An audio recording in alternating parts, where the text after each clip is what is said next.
Hello everyone and welcome back to the NONA Sports Show. It's been a while, so thank you guys for tuning back in with us. I am your host as always, Edgar Rodriguez. Pleased to be joined alongside Patrick Deleon. Once again, good morning to you, my friend.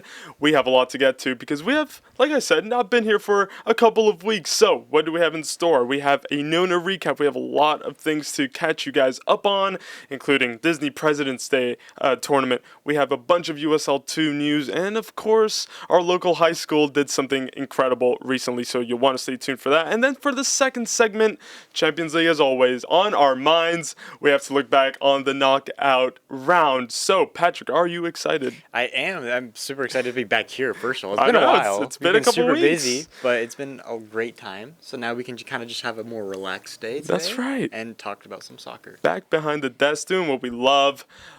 Okay, so I mentioned it briefly there. Let's go back to that. Disney President's Day tournament was a couple weeks ago now. We had a great time there, a full weekend of early mornings, but of great days of soccer at the Disney Wide World of Sports, the ESPN Wide World of Sports. Just kind of sum up your experience there, because I know we were busy the whole time. I think, it's always so much fun. Tournament settings are always a lot of fun, especially for me as somebody that I remember like playing at that tournament too, like a couple times. It's always nice to kind of go back and be like, oh wow, like I was here at one point, like just playing, right? It's definitely a lot of fun. It's a great experience. You get to play against so many different teams from different parts of the country or out of the country, even in some cases. It's definitely a lot of fun. That first day, kind of chaotic because it's right off the bat, 8 a.m. That's right. Up and running until the evening, pretty much. So many teams we had playing also. Just so much to catch up on. It's like, oh, where do we go next? It's always that question of, okay, which game do we go to next to try to go and cover? We never want to miss anything. Right. But it's like you're going to miss something. No, of course. That's just how it goes, right? But, we can't stretch across the entire... That's a lot of steps, too. It is. It is a big place. It is a big place. We sometimes complain about Tyndall being big, but Wide World of Sports takes that to a different Going level. from one corner all the way down to the next, like, man, like, you'll miss an entire half at that point. Yeah, exactly. Yeah, no. It was a lot of fun though. I love that weekend. We got to do some really awesome stuff. Shameless plug. You can throw in that right reel here, we right made now. right Enjoy now. it. A quick snippet, but that was a lot of fun. I think just like being able to be there, support our players and also just cover them. I think it was a lot of fun. You balled out on that reel. Congratulations for that, because you stepped it up. And, that was a reel that, the tournament deserved it. It was really a fun time. Unfortunately, we didn't bring back silverware back to NONA, but we had a couple teams in the semifinals, and, we enjoyed that just as much, right? And throughout the whole 3 days, right? Because it goes into Monday, that tournament. Just enjoying it. Seeing the players do their thing and enjoy themselves. That's the thing. And like you said, from outside the country too. I mean, this tournament had, for example, Chivas came from Mexico. They brought some of their academy teams. There was a team from Puerto Rico, from the Dominican Republic. And then, of course, inside the country, we had teams from Boston, from all corners of the country as well. So a very unique experience. Disney always provides that. Yeah, for sure. And it's a good learning experience as well. Still early on in the season, to have that type of competition. I mean, that's crucial, right? So a fun time there at the Disney President's Day tournament. Let's move over to USL 2, because the season is starting to approach. It's getting there. I'm sneakily, getting excited. That's right, sneakily, but it will be here before you know it. We have already confirmed 3 signings for this summer. Let's start off with the first one, and I know he caught your eye because this is a big name. Beltran Alvarez. Now, he is a center back / center midfielder, so he can do it both. Former River Plate under 17 and under 20 player. He was now plays for FGCU here in Florida. He was an ASUN All-Freshman and ASUN All-Tournament in 2024. Lots to be excited about with this player. I think, of course, he caught my eye pretty quickly because, U17, U20 level for River Plate, That's one of the biggest clubs, not only in South America, but arguably in the world. Of course. We've seen some really great talents come out of that club as well. Yeah. I think he's going to be a really important player in the middle of the field. I think we're going to expect and see huge things out of him. not to put any pressure, but I'm super excited to see what he can bring to the table, because we've had some really awesome players, in years past come through, make their mark, and now we're going to see him potentially leave his mark, and I think he's going to dominate that midfield. I hope so. I hope so, because like you pointed at there, the likes of Slade Starnes, now playing at SMU, the likes of Ivan Ajakwa, Alan Gray, who have both made a step up to USL 1. These are guys who have held down the middle of the park for us, especially last year, of course. And I think he's going to fill those shoes. He has that same build. He has those same qualities that you need, because, as we've talked about previously, USL 2 is not easy. Those games can get scrappy. They can get fierce in the middle of the park. And many times it's the team who controls the midfield, the one who is likelier to win, of course, right? So I think he's going to fit in beautifully in orange and black this I'm summer. super excited to see him. Very excited for Beltran. Let's move over to Alex Faranak. He plays for Fairleigh Dickinson University up in New Jersey. Fun fact, we actually went to middle school together. Don't know him personally, but we went to Howard Middle School right here in Orlando together all those years ago. He's a fullback / winger, so up the flank, he has the energy to provide there.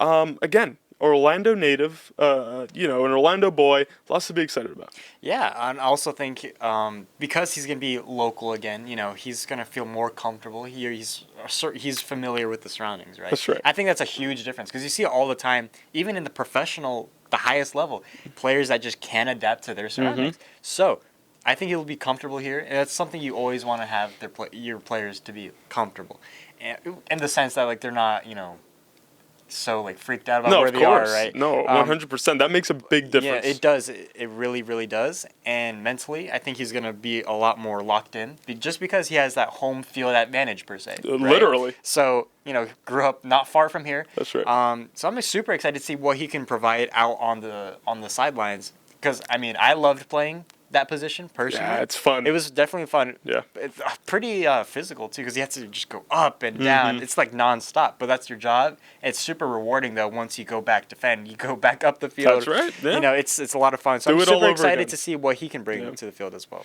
Absolutely, and again, nodding back to the 2024 season, because we were so familiar with all those players. We had Richie Thompson on one side and Nicholas Stanhofer on the other, most of the time anyway, and those two were just constantly, I would say, Richie epitomizes that. Yeah. Just 90 minutes of full-on just running. Pure pace and just athletic ability. It was unreal. Both sides of the ball. Yes. Absolutely. So we hope to see the same from Alex Faranak this summer. And lastly, but not least, of course, only 3 so far. There's going to be more and more. We'll keep you up to date with that. Joao Belmudez. Now, he's a midfield / winger again, so he'll be, hopefully on the offensive front for Nona this season. He's from Tubarão, Brazil, excuse me. Formerly of Charleston, an All-America team for D2 last season. Now at USF, Brazilian flair. Of course, that was exactly what I was thinking. Brazilian flair, especially here in the Lake Nona area. What more could you possibly want? Definitely, I think another case of he'll feel comfortable, especially around the coaching staff, the staff we have at Nona, right? So much Brazilian influence, of course, and just straight origins from Brazil. Yeah, I think he'll settle in quite well. Absolutely. And we saw the I want to say the freedom that our wingers had last season to make their mark on the play, and it worked. So lots to be excited about from those 3. Let's move away from NONA FC and NONA Soccer Academy itself, but of course it still has its ties. The Lake Nona High School recently won the state championship for, of course, here in Florida. Huge achievement for them. They beat Timber Creek, a local high school, down in Lake Myrtle. That's where they were playing, and a huge success for our local high school. 14 either previous or current NONA Soccer Academy players playing on the high school team. So you're welcome for that, Lake Nona High School. We'll take the credit partially. But man, huge news. Absolutely, especially because Florida, we have, especially I think Central Florida down south, I agree. Entire region, it gets pretty competitive. Absolutely. Especially when it comes to varsity high school and the higher, leagues for high school, right? So having this feat, especially a local high school not far from here at all, it's amazing. Right down the road. State champions, that's remarkable. Yeah. Like, one high school out of who knows how many Yeah. in this entire state that has soccer. Super, super cool stuff. Congratulations to everybody on that team. Yeah. I mean, wow. That's impressive. It's huge. It's huge. And for our players, looking at it from a NONA soccer point of view, I mean, to have that success just gives them more hunger, especially because I wouldn't be surprised if we see a few of those players who are part of our squad here at NONA Soccer maybe see USL 2 minutes. You never know because, high school varsity, we know the plan this season. So very excited on that front as well. So a lot of NONA Soccer news to catch you guys up on. Hopefully you were able to keep track with it all, but that's about all the time we have for segment 1. But stay tuned because like I alluded to in the intro, we got Champions League to cover as well, Patrick, so stay tuned. Something new, something fresh, yeah, I'm super obsessed. Let me know when you done messing. A little that, a little this, then you put it to the test. It's all in the expression. It's a mood, it's a vibe, it's a state of mind. And now I want it more. It's a mood, it's a vibe, it's a state of mind. Okay, you got the floor, it's looking good. I kinda like that. I kinda really like that. It's looking good. I kinda like that. Woo! Come on, let's see some more. It's looking good. Keep it going, get it right. Not a trouble inside. You can't argue with perfection. Ooh, you working something up. And just like that, we are back for the second and last segment this episode, Patrick, and we are here to talk about Champions League because the knockout round, the first ever, brought us a lot of surprises and a lot of talking points. Yes. So, firstly, Milan Feyenoord. Now, we, of course, circled this one, highlighted it as one of the closer ones heading into this round, and it did not disappoint. It was 1-1 at San Siro. Of course, Feyenoord took the 1-0 lead into it. Santi Jimenez scored early, but then Teo Hernandez got a red card, Patrick, and it all went downhill. Man, for by Milan. the way, that red card, it was off because of a dive. It was pretty Controversial. bad. Yeah. I don't think it's controversial No, you at don't think all, so? Because a yellow card is always going to be given out for simulation. Right? True. Those are the rules. Sometimes you don't see that all the time. Exactly. That's why. But in the case, he was already on a yellow. I don't It's know, a stupid thing I to do. don't know why he thought it was a great idea. At least make it believable, right? But man, no. From there, that was the turning point, and Milan cannot recover at all. And especially, let's take a look at Santi Jimenez as well. Moves from Feyenoord to Milan, and he gets knocked out of the Champions League.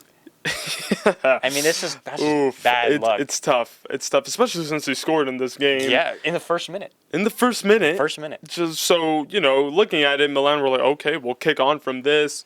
But they'll look back at that first leg because there was another early goal in that one for Paixão for Feyenoord. Yes. But Milan couldn't respond. And, with all the big names that are in this team now, they'll look back on this, especially after changing their manager as well, as a failure for Milan this season. No, it was very... I don't think that's anything that they really wanted to come out of with this Champions League campaign. I mean, round of 32, essentially. Sorry, not round of 32, sorry. The knockout. The knockout, yeah. It's like round of 20-something. But anyways, that's a very early exit, especially for AC Milan, who... I understand this is not the AC Milan of years past, right? It's been a very hard time for them in recent years, in terms of quality and just overall how far they can go in Champions League.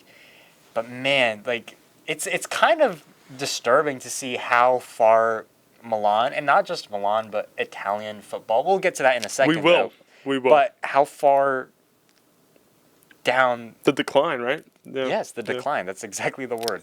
It's really interesting to see. It's kind of disturbing. Yeah, there is another one that we will talk about a little later on in this segment and kind of compare what's happened there. But yeah, Milan out, Feyenoord through, and full credit to the Dutch side. It was a beautiful team goal that equalized, and they go through. Go through, and they will be looking forward to that round of 16 matchup. Let's go to Portugal because we saw Benfica edge out Monaco. It was 3-3.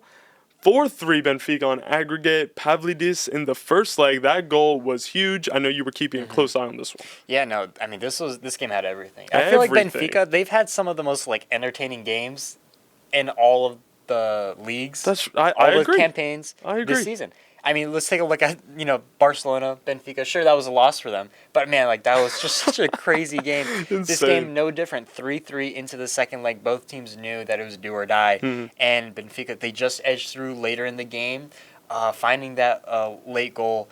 But, again, that Pavlidis goal in that first leg, huge difference. Because we're thought that we don't know where this game leads. Because, remember, now, past couple seasons, just a reminder, because I still forget sometimes, there's no away goals. No. The away goals don't count, essentially, for 2. It's pure. It's pure. So now it's just you have that extra incentive to just keep going, right?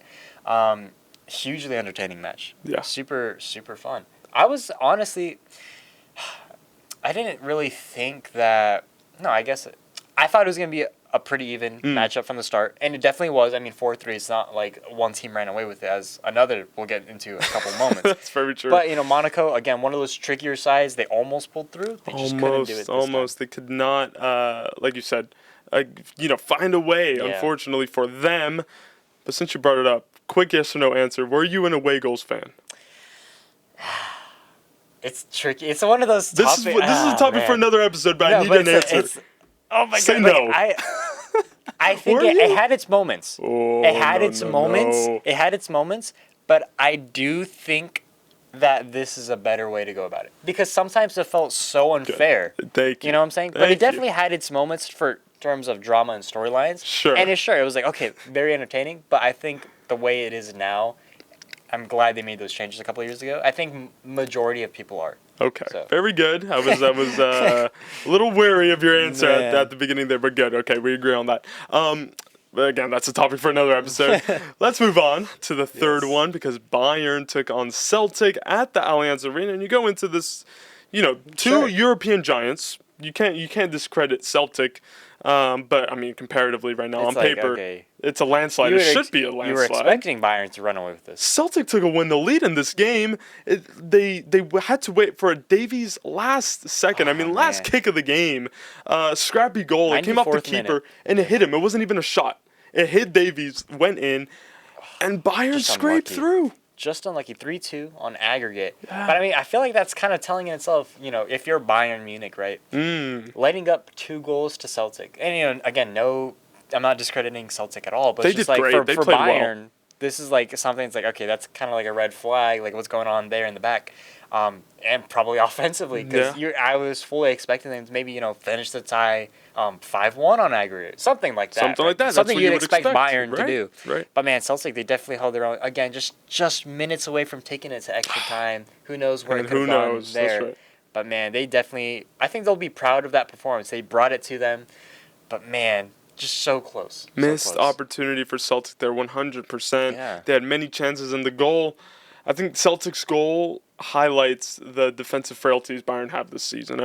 Yes, Upamecano and Kim, on paper, they're imposing. Yes, okay, they're solid center backs, but I don't know if you saw the slide tackle attempt by Kim for that goal, but that is not what you want to see if you're a Bayern fan, but you won't care about that. Bayern are through into the round of 16, an all-German clash in the round of 16. This is very interesting. We'll look forward to those matches next episode, so we'll keep that to the side for the moment. Let's go to the fourth one that happened on Tuesday last week. Atalanta, Bruges. Another pretty interesting tie. I think kind of a surprise. I think the most surprising end result. Yeah. Atalanta went in, down, right, because they lost the first leg, controversially.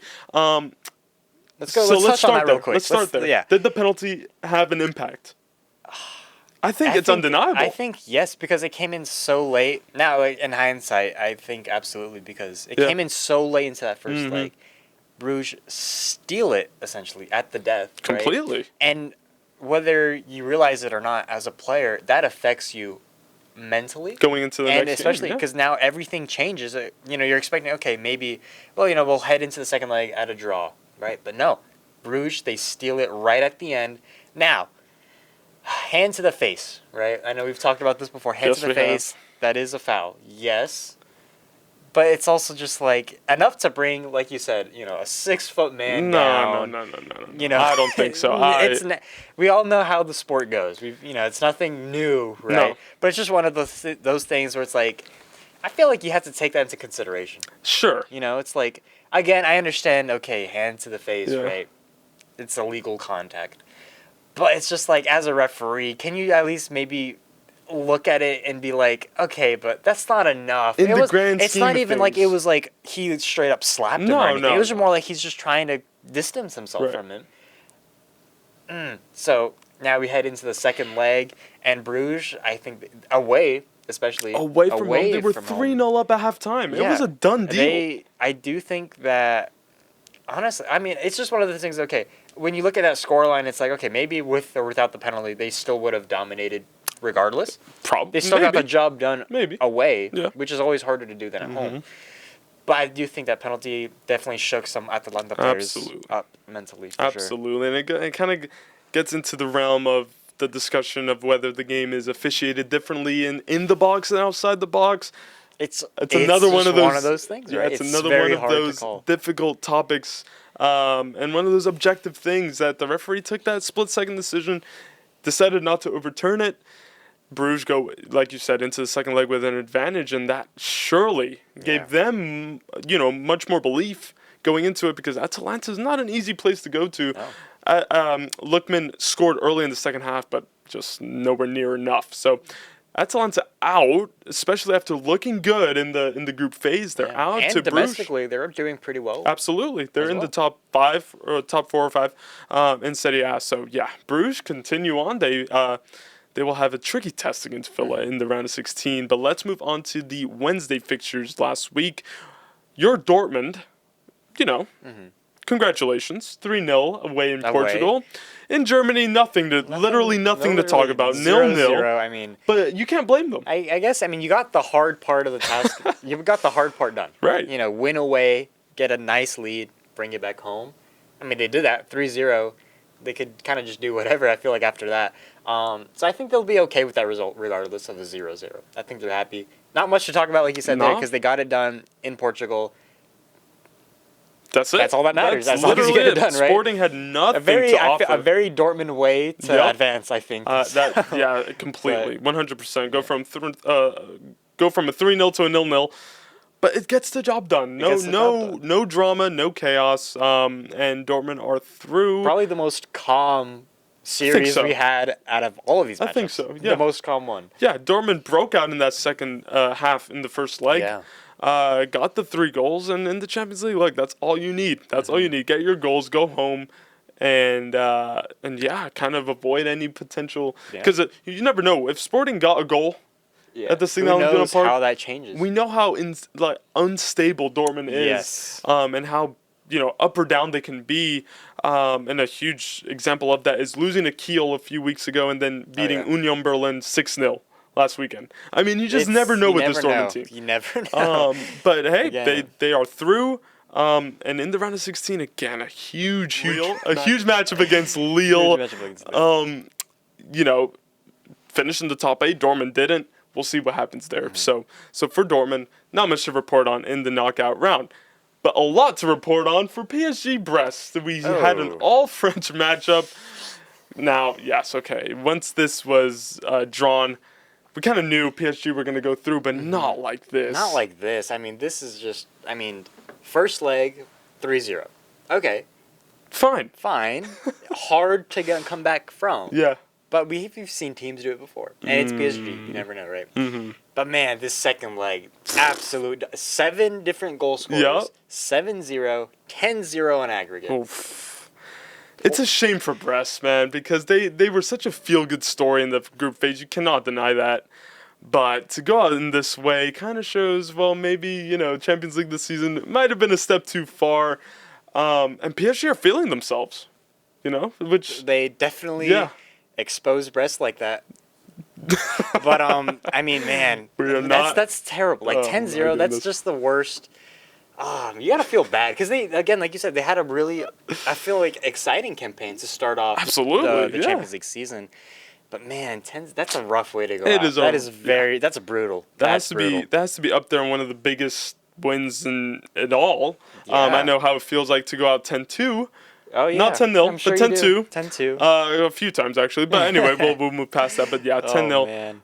for Brest. Will we see them again in European competition? Who knows? Who knows? For PSG, though, we usually kind of, brush them aside when it comes to Champions League favorites. But this season, does this change your mind a little bit? Nope. Okay. Because they play Liverpool. Yeah. They play Liverpool. We'll get into that next week, but that I feel like that's all that needs to be said. Man. And it's PSG. Yeah. So we'll leave it at that. Hey, but I'm just saying, I think the PSG players will kind of feel a little confident heading into it. I don't... A little on the low-key end, of course. Liverpool are probably the best team in the world right now. Arguably, yes. I'd favor them against anybody. They're inevitable. PSG, though, 10-0. I mean, yes, it's Brest. I mean, the competition is going to go up tenfold.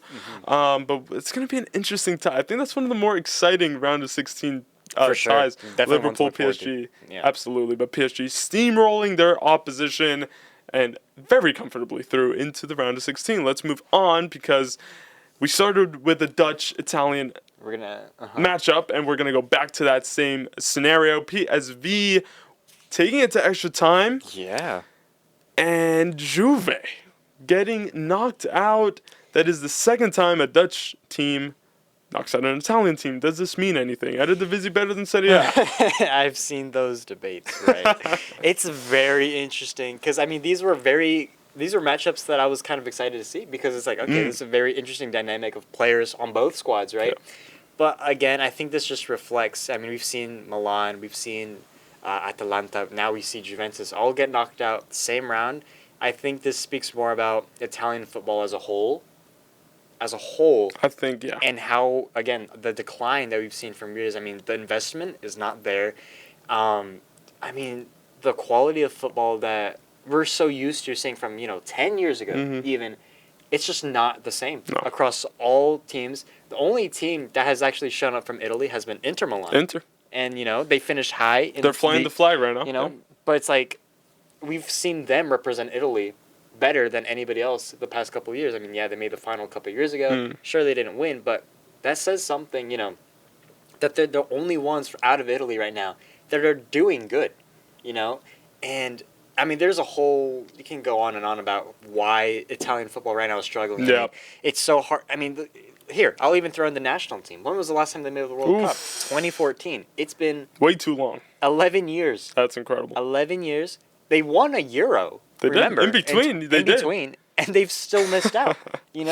Think about that. Yeah. I think all of this, it obviously plays into one another.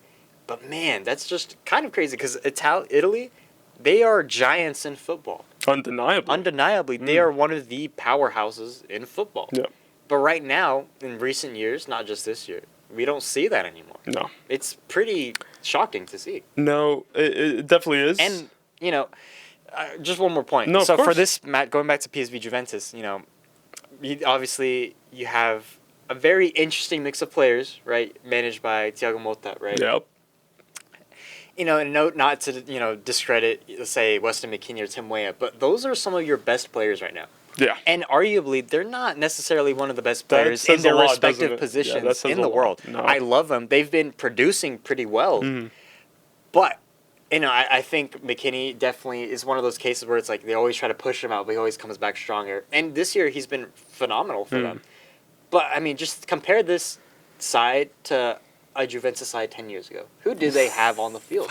You know what I'm saying? You get what I'm trying to say, right? Absolutely. Again, not trying to discredit these guys at all because I love them and I support them. But I feel like that's kind of telling. Like, if two of these guys are some of your most producing players offensively, something's wrong. Something's wrong.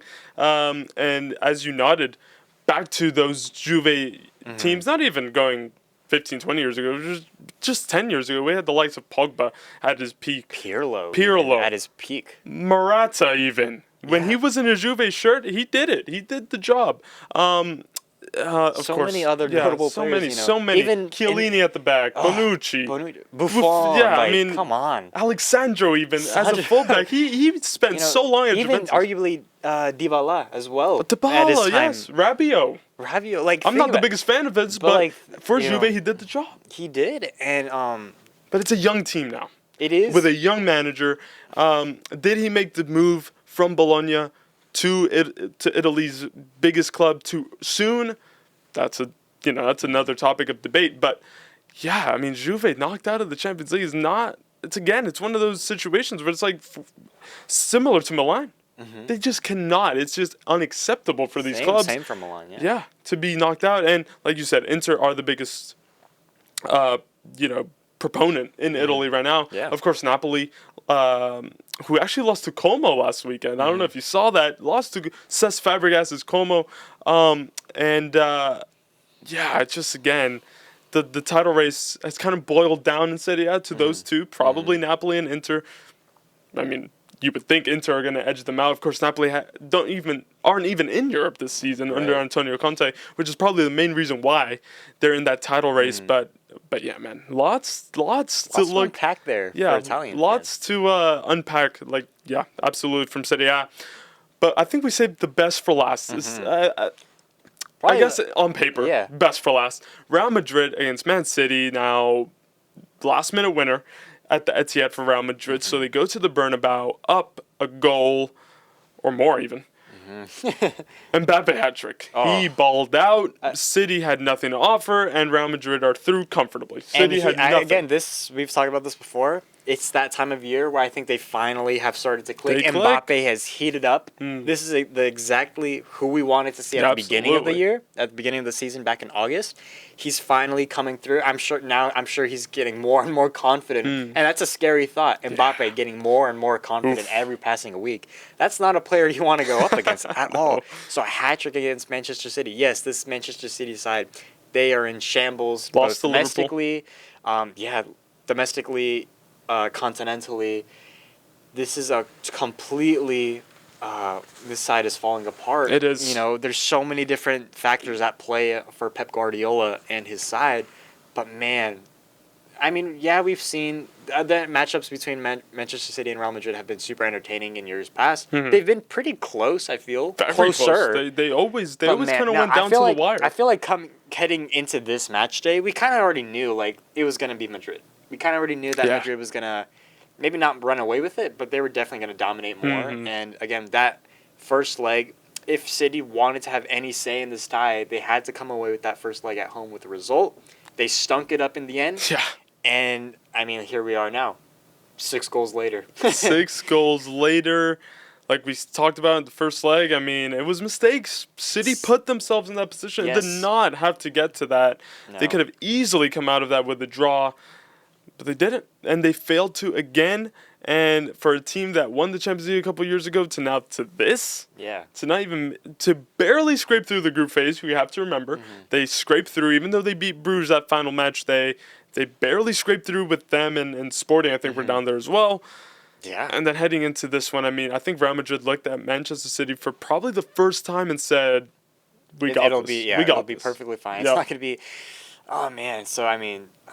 And for Pep. That's crazy. He's already looking at next season. I mean, Liverpool are 20. Yeah. 20 points ahead of Pep's Manchester City, which is something I never thought we would say. You're right. Now that you bring that up, that's a crazy 20 number. Points behind in fourth place. We're so used to seeing them, maybe 1-2 points apart. My goodness. Or, man, 20. 20. So now the mission is, can they make Champions League for next year? Exactly. That is the only thing right now that they have to fight for. And they better be looking, behind, because Newcastle are hot, of course.